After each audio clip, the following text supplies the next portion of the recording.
winter weather advisory in effect from midnight tonight to 3 p.m. Mountain Standard Time Thursday. What? Snow expected. Total snow accumulations of 7 to 14 inches. Winds gusting as high as 40 miles per hour. Where? Wasatch Mountains, I-80 north, Wasatch Mountains south of I-80 and western Uinta Mountains. When?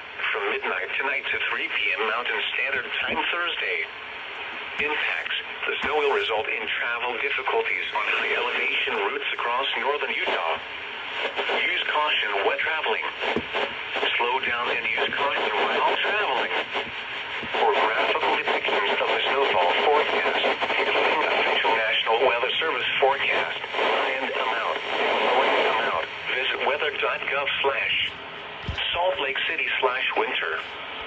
For winter road conditions from the Utah Department of Transportation, visit http://www.utah.gov/roadweatherforecast.aspx or dial 511.